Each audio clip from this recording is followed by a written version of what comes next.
अगस्त 9 हमारे प्रतिदिन की रोटी मिनिस्ट्रीज की ओर से आप सभी को नमस्कार।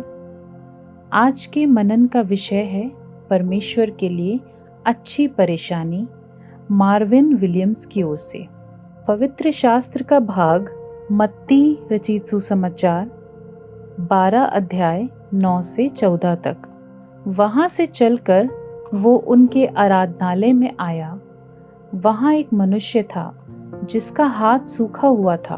उन्होंने यीशु पर दोष लगाने के लिए उससे पूछा, क्या सब्त के दिन चंगा करना उचित है?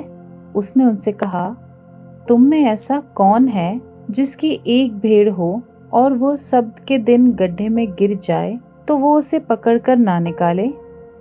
भला मनुष्य का मूल भेड़ से कितना बढ़कर है।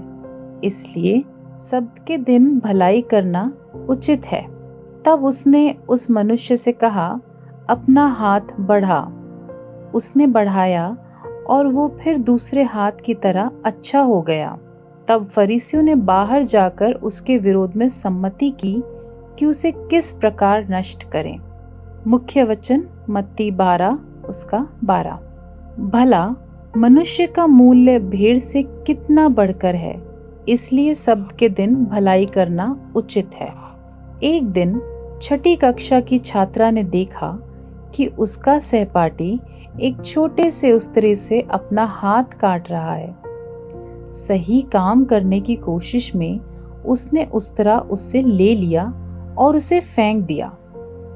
हैरानी की बात है कि प्रशंसा पाने के बजाय उसे 10 दिन के लिए स्कूल से निलंबित कर दिया गया। क्यों? उसके पास कुछ समय के लिए उस तरह था, ऐसा कुछ जो स्कूल में करने की अनुमति नहीं है।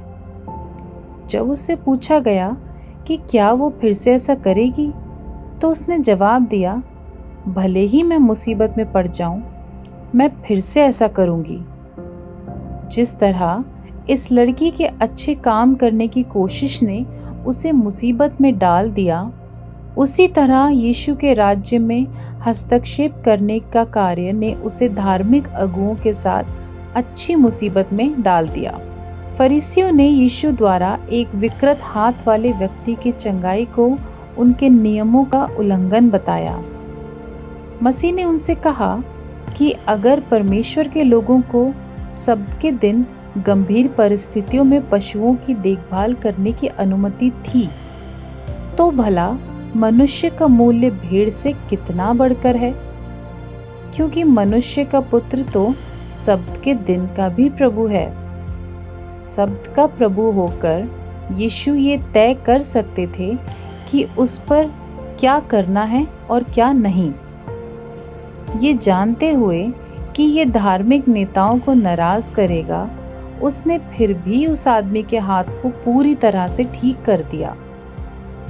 कभी कभी मसीह में विश्वास करने वाले लोग अच्छी मुसीबत में पड़ सकते हैं। ऐसा करके जो परमेश्वर को सम्मान देता है, लेकिन कुछ लोगों को खुश नहीं कर सकता, क्योंकि वे दूसरों की ज़रूरत में मदद करते हैं।